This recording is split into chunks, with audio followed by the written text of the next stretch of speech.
Meus queridos, a paz do Senhor Jesus. Louvamos a Deus por esta oportunidade, por este momento singular, por estar aqui novamente, compartilhando uma palavra da parte de Deus e estarmos meditando e estudando mais uma lição bíblica da faixa etária deste momento de jovens. Hoje iremos meditar na lição número 10, cuja temática central é Imitadores de Cristo.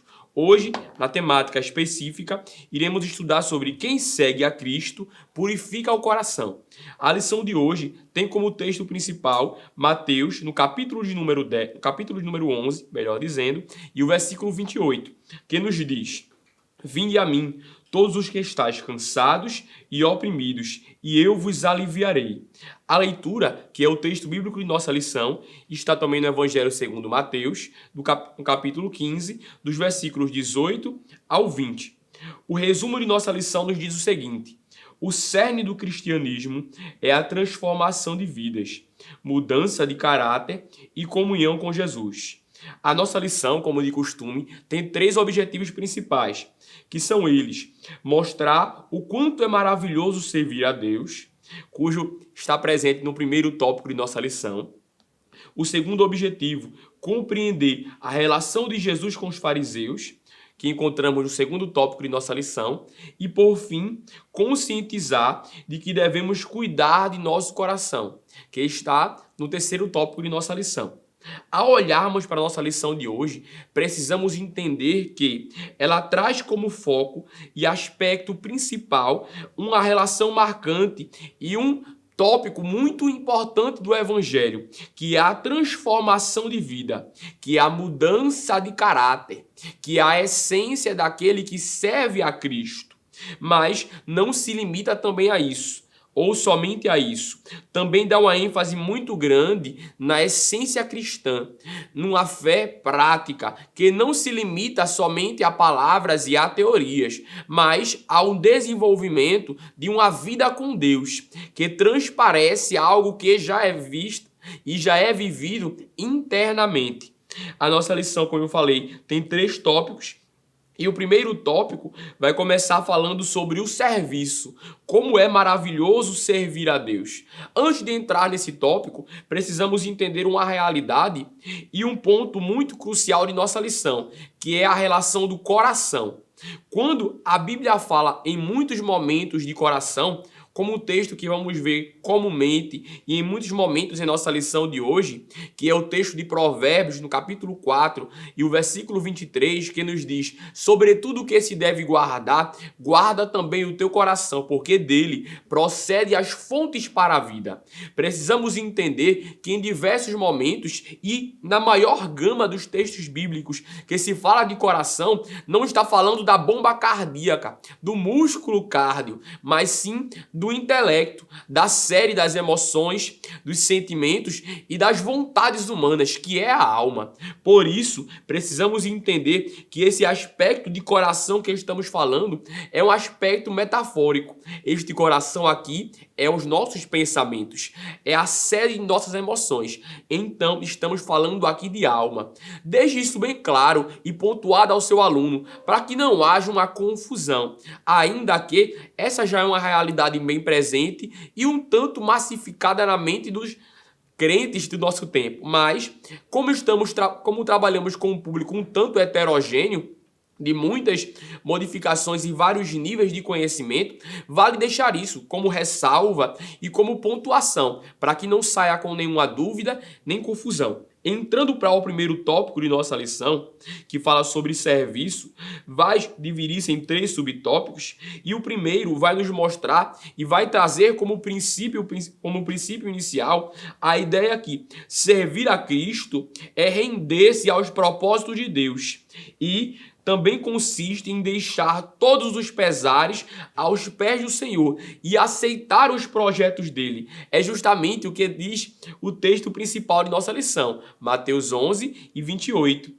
Vinde a mim todos que estáis cansados e sobrecarregados, e outras versões oprimidos, e eu vos aliviarei. Servir a Cristo é algo prazeroso e que traz para a nossa alma liberdade, traz para a nossa alma alívio. Por isso que disse o próprio Cristo no Evangelho segundo João, no capítulo de número 8, e o versículo 32, e conhecereis a verdade, e a verdade vos libertará. O inimigo, com suas artimanhas e com as suas armadilhas, quer trazer à mente do homem os seus pecados, os seus erros e os seus pesares, para que esse não desfrute com plenitude a liberdade que somente o Evangelho de Cristo pode dar. Mas precisamos entender e deixar isso encucado e gravado no coração dos alunos, que o serviço a Cristo, ele implica principalmente liberdade, principalmente alívio, principalmente esperança, mas não é uma liberdade descompromissada,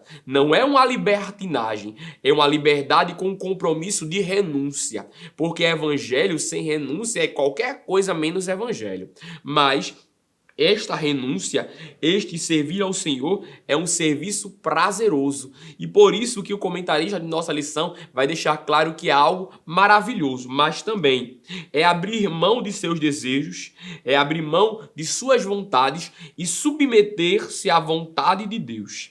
O segundo subponto deste primeiro ponto de nossa lição vai também nos mostrar e trazer como ideia que a oportunidade de salvação, ela é concedida a todos, que Deus nos concede a oportunidade de salvação e cabe a nós aceitar, reconhecer os nossos erros e nos arrepender de nossos pecados. Para isso, você pode fazer uso de uma teologia sistemática. Eu, estudando, fiz uso da teologia sistemática na perspectiva pentecostal de Stanley Horton e mencionar algumas linhas de pensamento em relação à obra salvadora. Pode falar sobre o monergismo, que acreditava que a obra de salvação partia somente de Deus e o homem não tinha nenhuma ação e não tinha nenhum compromisso e nenhuma resposta em relação a essa salvação. Somente partia de Deus e este homem recebia. Outra linha de pensamento sobre a obra salvífica é a linha de pensamento sinergista, que acreditava que o homem ele colaborava com este processo de salvação.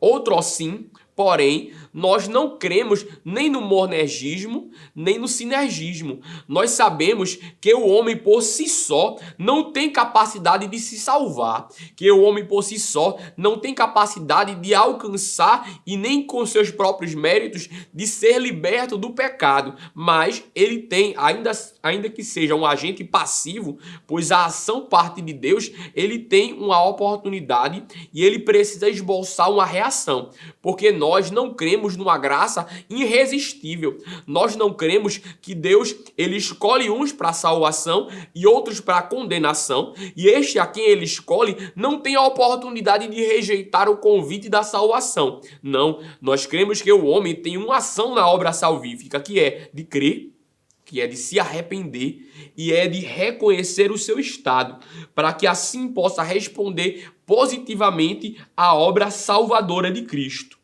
Por fim, este primeiro tópico da lição vai se encerrar com um chamado ao compromisso, a responsabilidade e a renúncia que o serviço do reino, que o serviço a Deus, que os imitadores de Cristo devem ter.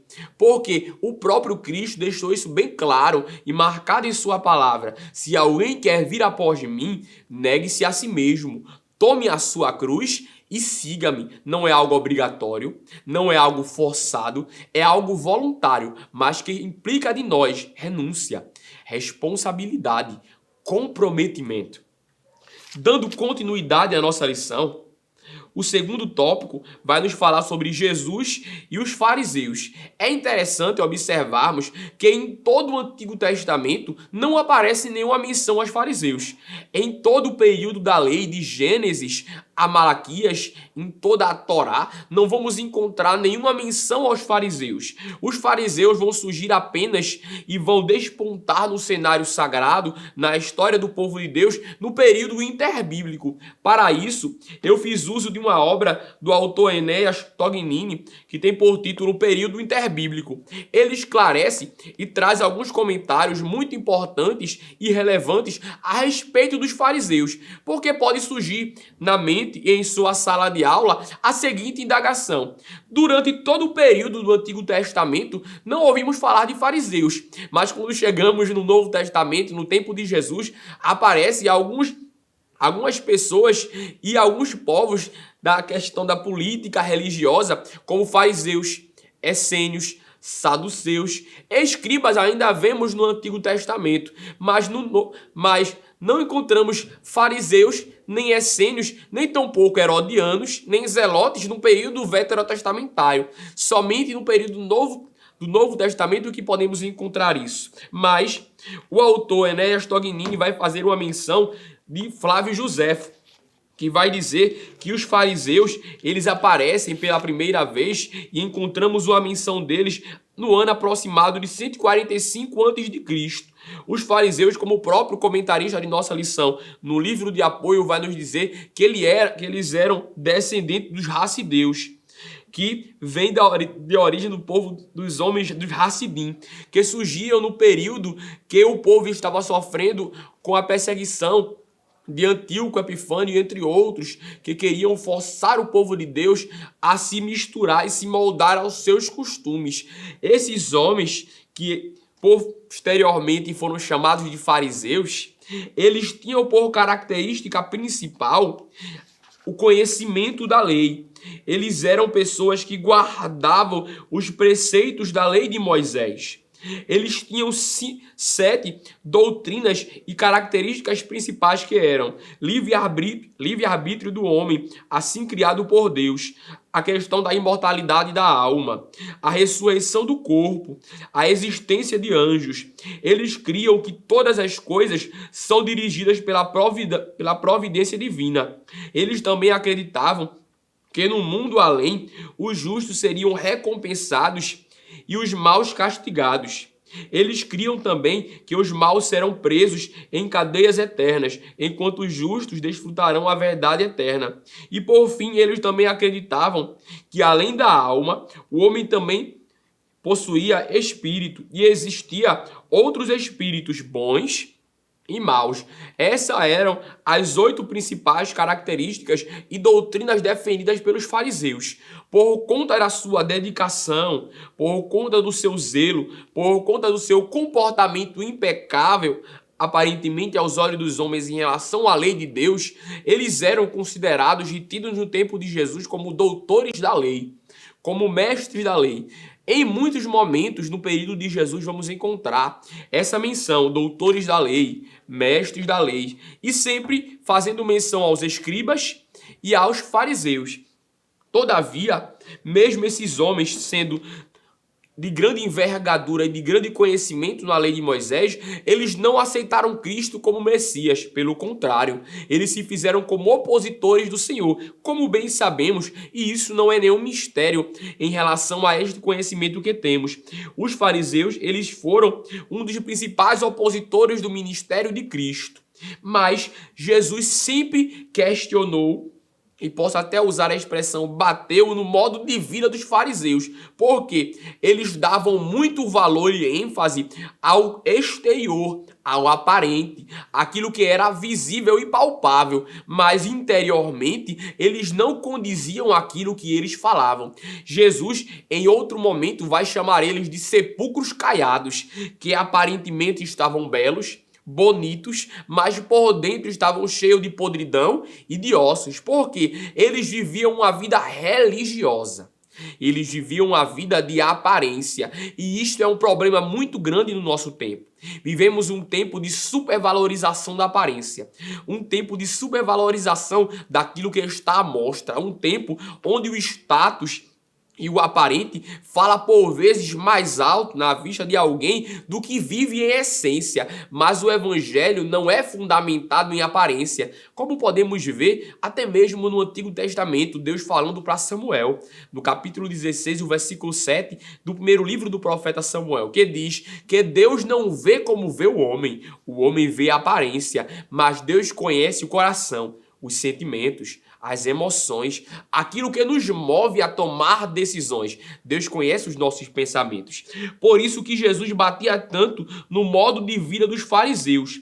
Jesus questionava tanto o comportamento deles. Outro detalhe muito singular em questão aos fariseus era que eles também davam uma ênfase muito grande à lei oral, ao que podemos também chamar de Talmud, a lei oral dos fariseus, que eles colocavam quase em pé de igualdade com a Torá, quase em pé de igualdade e por vezes até maior do que a própria lei de Deus. Eles valorizavam mais os seus costumes, valorizavam mais as suas práticas exteriores do que uma vida reta e santa perante Deus. Por isso que Jesus disse em outro momento que eles colocavam fardos tão pesados sobre os homens, fardos que eles mesmos não tinham capacidade de carregar. O texto em questão, que está como leitura de nossa lição, traz um desses momentos que os fariseus questionam Jesus e seus discípulos em virtude de eles não observarem uma prática do Talmud, que era a questão da purificação, que era a questão da lavagem das mãos e dos braços, no momento posterior à saída do convívio de muitas pessoas, à saída das multidões, antes de comer. Esta prática não era somente uma questão de higiene. Essa prática que os fariseus questionam não era uma indagação somente em questão de saúde. Era um costume deles para mostrar purificação, para mostrar que estavam exteriormente limpos. Mas Deus não se importa somente com o exterior limpo. Para viver uma vida reta e pura, como a nossa lição vai nos mostrar, como imitadores de Cristo, precisamos estar purificados internamente. É tão interessante que Deus está interessado em nos transformar de dentro para fora, que o primeiro milagre que Cristo operou, inclusive o nosso comentarista no livro de apoio vai nos dizer, foi justamente uma obra de transformação, que foi da água para o vinho, nas bodas de Caná da Galileia, em João no capítulo 2. Dando continuidade, vamos perceber a questão que Jesus vai criticar e questionar eles por conta desta situação, que se importavam e questionavam apenas o algo que era exterior, o algo que era aparente, em detrimento do que era essência, em detrimento do que era completude e partia de dentro do homem. Dando continuidade e chegando no último tópico de nossa lição, que fala sobre cuidar do coração, vamos perceber que nós precisamos ter uma responsabilidade com a nossa fé cristã. O primeiro subtópico deste tópico 3 vai falar sobre tratar da nossa responsabilidade como cristão, de vivermos de forma autêntica a fé, não limitando a uma santidade externa, a uma santidade de palavras, mas vivermos verdadeiramente em novidade de vida, verdadeiramente em transformação de vida. Porque o apóstolo Paulo, escrevendo aos Coríntios na sua segunda carta, no capítulo 5, e o versículo 17 vai dizer que se alguém está em Cristo, é nova criatura. As coisas velhas se passaram e tudo se fez novo. A vida cristã e o evangelho trata de novidade de vida. As velhas práticas, os velhos costumes, os vícios, tudo isso ficou de lado no passado do velho homem. Nós, como cristãos, temos a responsabilidade de zelar de nossa vida cristã e de cuidar do nosso coração. Mas, como já disse o salmista no Salmo de número 119 e o versículo 9, de que maneira poderá o jovem conservar puro o seu caminho? E ele vai nos mostrar a receita, observando segundo a sua palavra. Por isso que também disse o salmista no Salmo de número 119 e o versículo número 11. Vai dizer, guardo no meu coração. Em outras versões, escondi a tua palavra no meu coração para não pecar contra ti. O salmista deixa claro o caminho. Ele nos mostra a receita para que nós, como jovens, como igreja de Cristo, como servos do Senhor e imitadores de Cristo, possamos viver uma vida reta e cuidar de nossa mente e cuidar de nosso coração e não permitir que a impureza, que a corrupção, que a contaminação, que tudo que é contrário à fé e aos rudimentos sagrados nos alcance. Precisamos ter a palavra inculcada e guardada em nosso coração. Porque o próprio Cristo, no texto de nossa lição, vai nos deixar claro que não vem externo, mas vem do próprio coração do homem. Os maus pensamentos, os maus desígnios, os homicídios, o adultério, tudo que é de ruim provém do coração de um homem que não tem a sua mente cativa a Cristo, que não tem a sua mente liberta pela transformação que o Evangelho pode dar. Mas aquele que tem em seu interior, como disse Jesus, a mulher samaritana, fontes jorrando para a vida eterna, ele tem liberdade e tem uma consciência pura, uma mente sã, uma vida reta e não é levado por esta sociedade de inversão de valores, por essa sociedade de corrupção. Não, ele está no meio do mundo, mas ele não é corrompido. E este é outro detalhe que o comentarista de nossa lição vai nos mostrar, que Cristo conseguia, aí nos deu o exemplo, que é possível ser santo, é possível ser puro, é possível não se corromper mesmo estando entre as multidões. Não é necessário ser alguém isolado socialmente. Não precisamos ser nenhum eremita. Não precisamos viver uma vida distante do convívio em família, do convívio social. Nós, jovens deste tempo atual, estamos em diversos lugares, vivemos em contexto de faculdade, em contexto de trabalho, em contexto de muitas pessoas e diversos costumes. Mas, como disse Paulo, escrevendo aos Romanos no capítulo 12, o versículo 2, nós não podemos nos conformar, ou seja, não podemos nos amoldar, nos tornar na forma deste mundo, nem nos encaixar na forma dele. Pelo contrário, precisamos transformá-lo pela renovação do nosso entendimento, para que assim possamos viver a boa, perfeita e agradável vontade de Deus. Jesus nos deu este tão grande exemplo, que é possível ser santo estando em sociedade, é possível ser puro estando entre as multidões, é possível viver uma vida reta mesmo estando no convívio entre muitas pessoas, e não precisamos estar isolados para isso. Jesus por vezes foi chamado até mesmo de amigo de pecadores, de amigo de publicanos e amigo de pessoas que estavam à margem da sociedade, porque ele convivia com elas, mas ele não aceitava as suas práticas, ele não concordava com as suas ações, mas ele estava perto, para que assim o poder do evangelho alcançasse essas pessoas. Lembre-se e deixe isso claro, a luz só tem o seu destaque no meio das trevas. A luz só é aparente e é perceptível onde há trevas. Luz entre luz não tem muito destaque, nem tampouco faz muita diferença. Somos chamados para fora. Daí que vem o termo igreja, chamados para fora, para vivermos no meio deste mundo tenebroso uma vida reta, para que este mundo então possa ver Cristo e conhecer as verdades do Evangelho através do nosso modo de viver, através do nosso comportamento reto, justo e santo.